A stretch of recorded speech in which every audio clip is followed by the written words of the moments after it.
तो जी पुर्तगाल का living cost क्या है? मिसाल के तौर पे अगर आपको पुर्तगाल में सैलरी मिलती है और यहाँ की सैलरी 2025 में आज की तारीख में 870 यूरो होती है, क्या इतने में इंसान का गुजारा हो सकता है? और अगर आप फैमिली के साथ आते हैं या फिर अगर आप स्टूडेंट हैं तो यहाँ पे आपका कैसे गुजारा होता है? और आपका खाने से लेके पीने तक, सोने से लेके जनाब सूटे मारने तक एक एक चीज़ आपको बताने लगा हूँ। सबसे पहले आपको बता देता हूँ कि 870 यूरो आपको सैलरी मिलती है।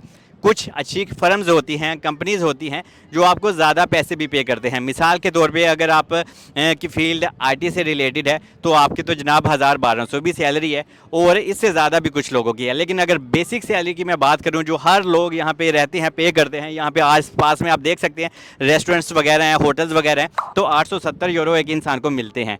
और इसमें अभी आपका जो रहने का खर्चा है, अगर आप एक लड़की हो, अकेली हो या एक लड़का अकेला है, आपके रूम का रेंट है वो जनाब सिंगल रूम का अगर मैं बताऊं तो आजकल 350 से लेके 400 यूरो तक का रेंट आप पे करते हो एक कमरे का, उसमें आप अकेले रहते हो। और अगर आप एक लड़की लड़का हो, मतलब कि आप लड़कियां के साथ शेयर कर लेती हैं, बॉयज़ के साथ शेयर कर लेते हैं, तो यहाँ पे जो पर सीट का रेंट है, मिसाल के तौर पे एक रूम में 3-4 बेड लगे होते हैं तो वहाँ पे आपको 200 से लेके 250 यूरो हर महीने पे करना होता है। तो ये मैंने बता दिया आपको कि रूम का आपका इतना है। और अगर आपका एक अपार्टमेंट है और अभी आज की तारीख में आपने अपनी फैमिली के लिए अपार्टमेंट लेना है और आप 4-5 लोग हो फैमिली के, तो जनाब यहाँ पे अपार्टमेंट मिलना एक तो मुश्किल बहुत है। आपको आउट ऑफ लिस्बन में बहुत ज़्यादा मिल जाते हैं और सस्ते मिल जाते हैं, लेकिन सारे लोग लिस्बन में रहते हैं, पोर्टो में रहते हैं, क्योंकि यहाँ पे देखें हालात कितने अच्छे हैं, लोग वेदर बहुत अच्छा होता है यहाँ पे, फिर रौनक मेला भी होता है, तो इसलिए लोग लिस्बन में रहना पसंद करते हैं और मैं भी यहाँ पे लिस्बन में ही रहना पसंद करता हूँ। तो यहाँ पे जो अपार्टमेंट्स के रेंट हैं वो बहुत ज़्यादा अप हैं।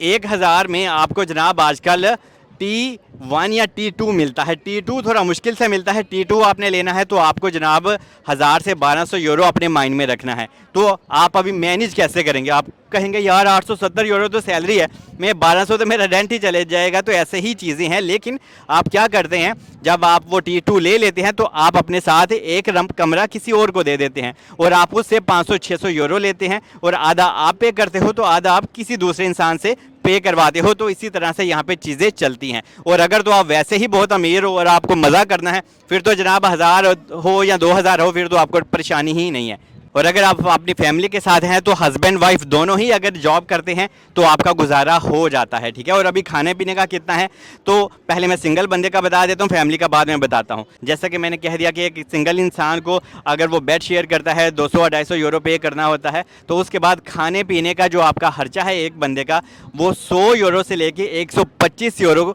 ज़रूर आ जाता है अगर आप अच्छे से खाते पीते हो। और अगर आप चवलियाँ मारते हो फिर तो जनाब आपका 80 या 90 यूरो में भी गुजारा हो जाता है। और अगर आप सूटेबाज हो और आप नशे तमाशे करते हो तो जनाब आपका गुजारा 300 यूरो में भी नहीं होता, क्योंकि यहाँ पे आप सूटे मारते हो, ड्रिंकें पीते हो, तो ये चीज़ आपके ऊपर डिपेंड करती है। लेकिन जो नॉर्मल एक इंसान है, समझ लो 870 यूरो में से उसने 250 यूरो रेंट दे दिया और 150 यूरो आप लगा लें, 150 तो नहीं होता लेकिन 150 आप लगा लें खाने पीने का, तो 250 और 150 कितना हो गया? 400 यूरो आपका ये खर्चा चला गया। और यहाँ पे आपको लिस्बन में रहना है तो आपको 40 यूरो का मेट्रो का कार्ड भी रिचार्ज करना है, क्योंकि आपने यहाँ पे घूमना फिरना है या आप जॉब करते हो, तो मेट्रो कार्ड तो 40 यूरो का आपको चाहिए ही चाहिए। तो ये आपके बन गए जनाब 440 यूरो।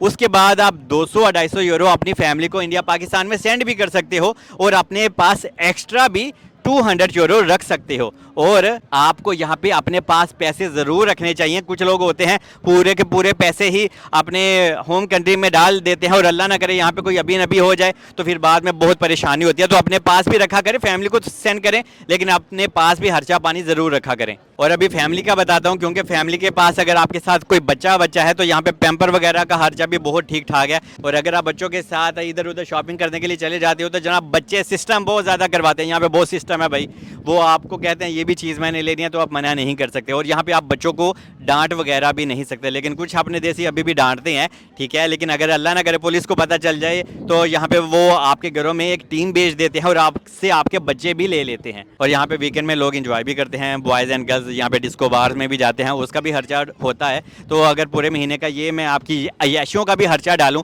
तो ये कोई 50 से 60 यूरो आप ये भी लगा लें। मतलब कहने का ये है कि अगर 2 लोग हस्बैंड वाइफ या बीवी बच्चे हैं, उनके हस्बैंड वाइफ दोनों मिलकर काम करते हैं तो आप अच्छे से रह पाते हैं। ये हल्का सा मैं ऊपर लिख भी दूंगा, जो यहाँ पे आपके बेसिक एक बंदे के एक्सपेंस होते हैं, ये मैं ऊपर लिख भी दूंगा ताकि आपकी और थोड़ी सी हेल्प हो जाए। बाकी यहाँ पे सिंगल बंदा अच्छे से रह लेता है और अपनी फैमिली को भी सपोर्ट कर लेता है और अपने पास भी पैसे रख लेता है। बस यहाँ पे आपको थोड़ा सा लैंग्वेज का भी बैरियर होता है, जब आपको जॉब मिल जाए तो फिर आपकी परेशानी थोड़ी कम हो जाती है। बाकी जनाब यही था पुर्तगाल का एक्सपेंस, जो कि मैंने आपको सारा खोल खोल के आज बता दिया। अगर फिर भी मैं कुछ मिस कर गया हूँ या स्किप कर गया हूँ, आप कमेंट्स में लिख सकते हैं, कोशिश करूँगा उसी टॉपिक के ऊपर वीडियो बना दूँ। और ये भी लोग पूछते हैं कि यहाँ पे हमारी देसी फैमिली है, तो यहाँ पे पूरा देसी फैमिलियों से जनाब लिस्बन भरा पड़ा है। तो आपको इंडिया, पाकिस्तान, नेपाली, बंगाली, यहाँ पे जनाब पूरी फैमिली के कुंबे मिलते हैं। इसमें आपको परेशान नहीं होना कि यार यहाँ पे कैसे लोग हैं। और पोर्तो का भी स्टैंडर्ड बहुत अच्छा है। पोर्तो मुझे भी बहुत पसंद है, लेकिन